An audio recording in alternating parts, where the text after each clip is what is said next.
جی السلام علیکم ورحمۃ اللہ وبرکاتہ۔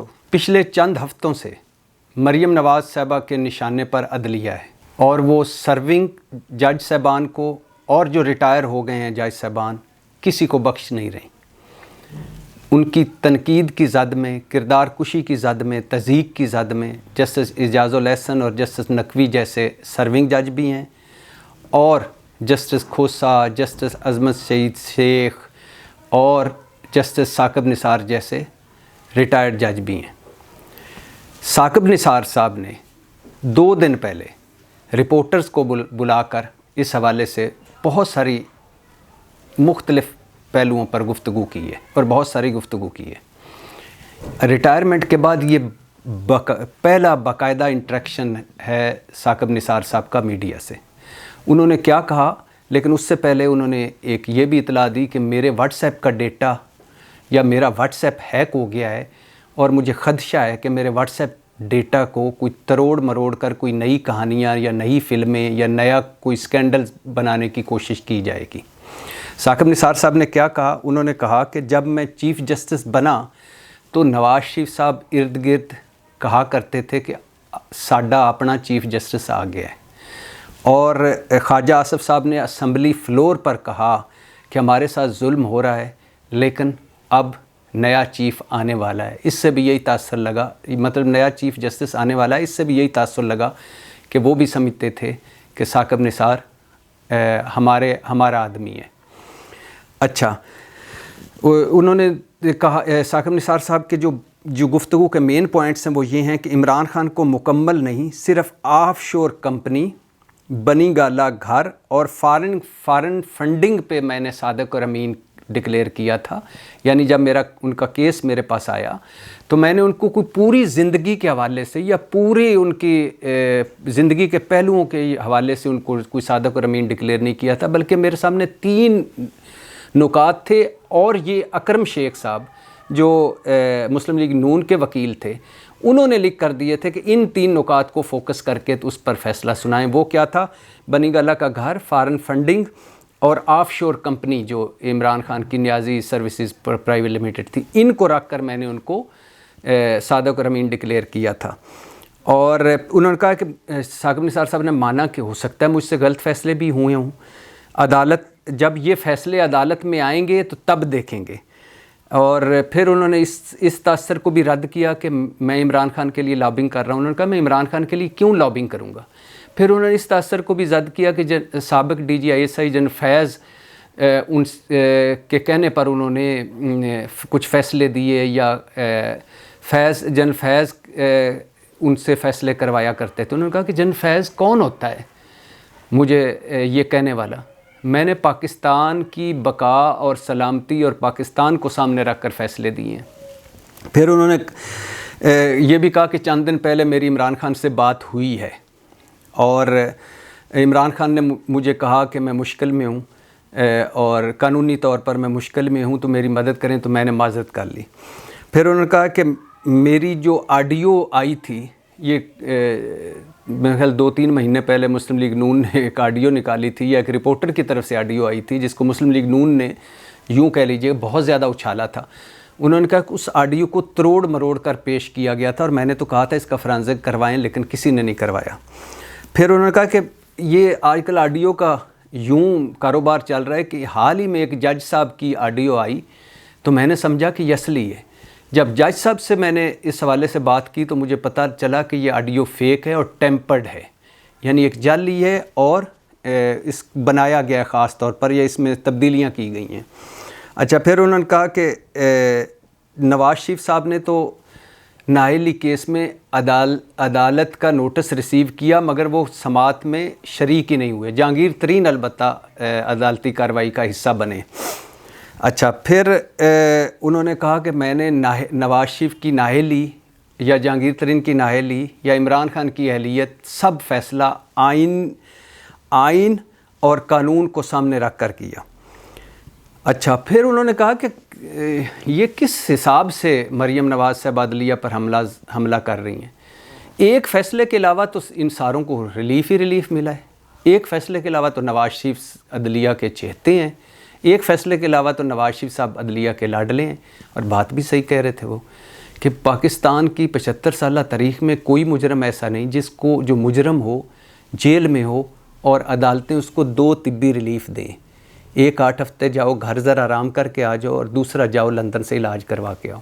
اور پھر جب ان کے سارے کیسز دیکھتے ہیں سوائے ایک آدھ کیس کے، سارے کیسز میں ان کو ریلیف ملا ہے، اور حدیبیہ جیسا اوپن اینڈ شٹ کیس بند ہوا ہے جس کو پیپلز پارٹی، جس کو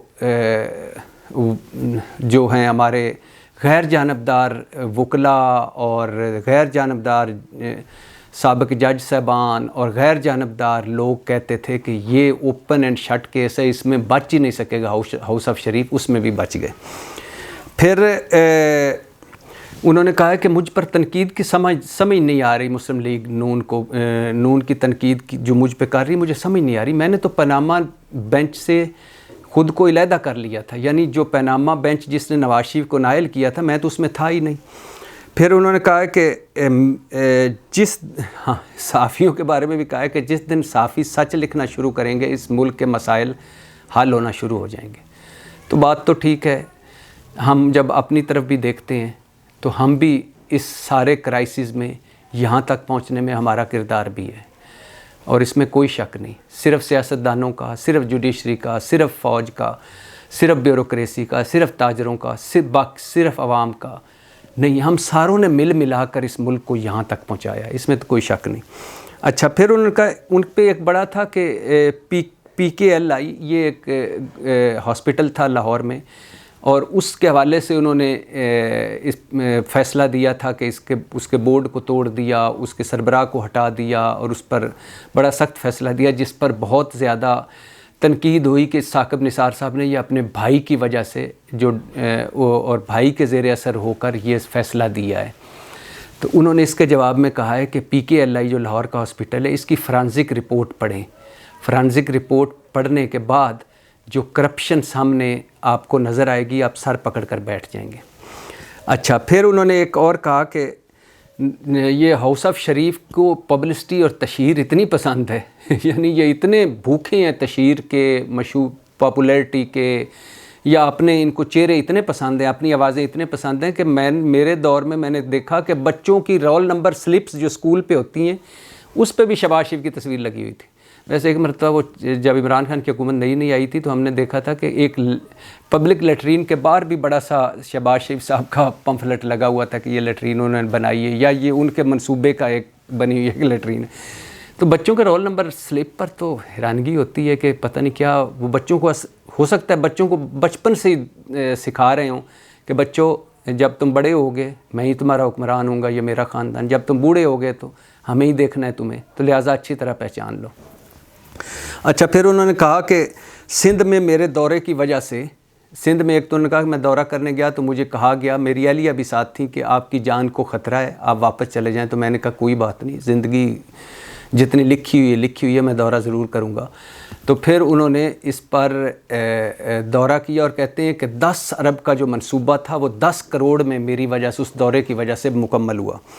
پھر انہوں نے کہا کہ وہ ایک صاف پانی کا منصوبہ تھا سندھ کا، جو سندھ گورنمنٹ اور اقبال کے وہ مختلف کنسورشیم میں چلا رہے تھے، تو وہاں تقریباً کوئی ارب روپے سے سنا ہے وہاں اس پہ زیادہ لگ گئے تھے پیسے، اور پانی کا ایک صاف، ایک پانی کی بوند نہیں صاف کسی کو ملی تھی.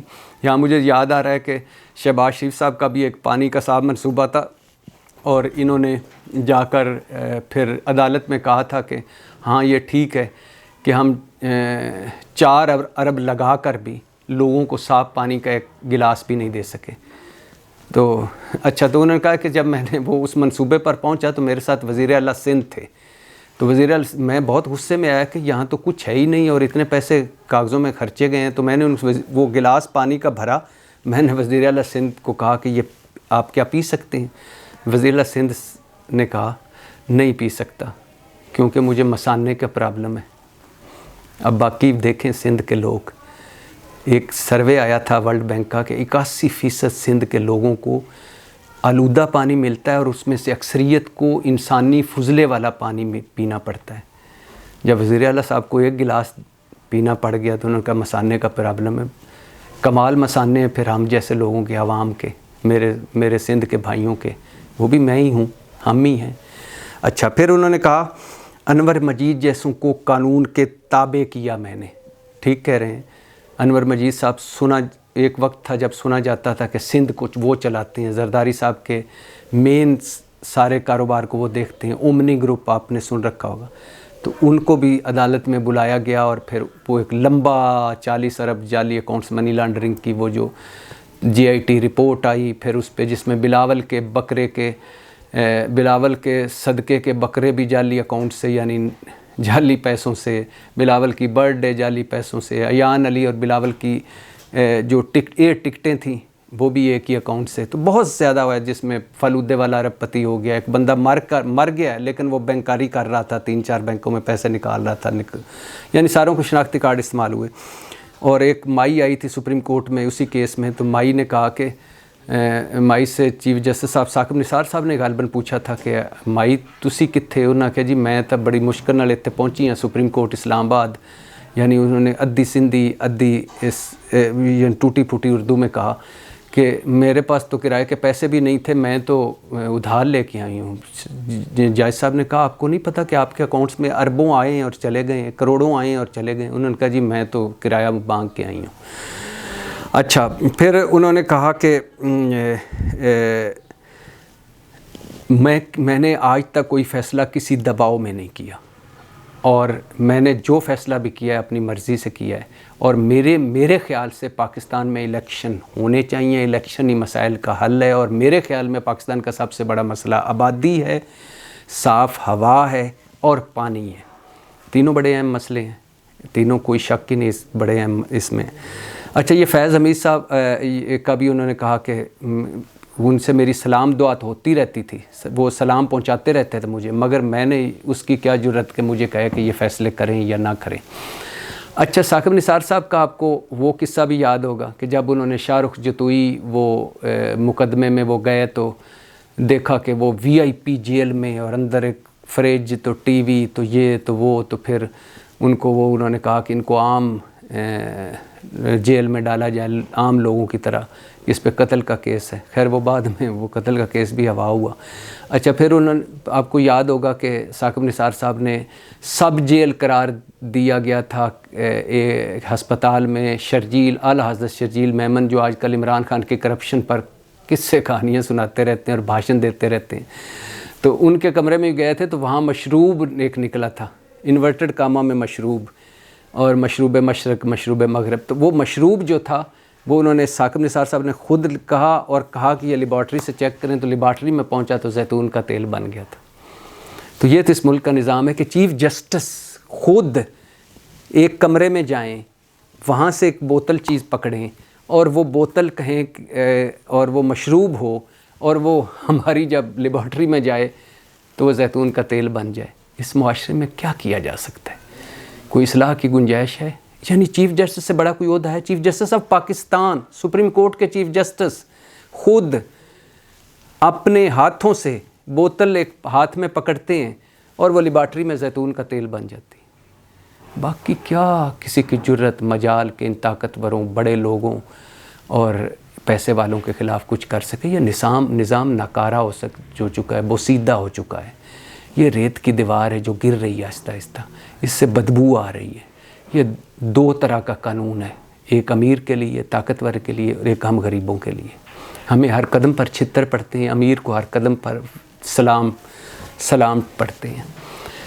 تو ثاقب نثار صاحب نے اپنی باتیں رپورٹرز کے سامنے رکھی اور انہوں نے یہ بھی کہا کہ یہ میرا آخری انٹرویو، میں اس کے بعد کوئی انٹرویو نہیں دوں گا، اور جو کچھ بھی میرے کوئی 30 سالہ 35 سالہ جو کیریئر ہے اس کا میں کتاب ایک لکھ رہا ہوں، اور وہ کتاب میرے مرنے کے بعد شائع ہوگی اور اس میں سب کچھ ہوگا اور ایسا ہوگا کہ ساروں کو لگ پتہ جائے گا.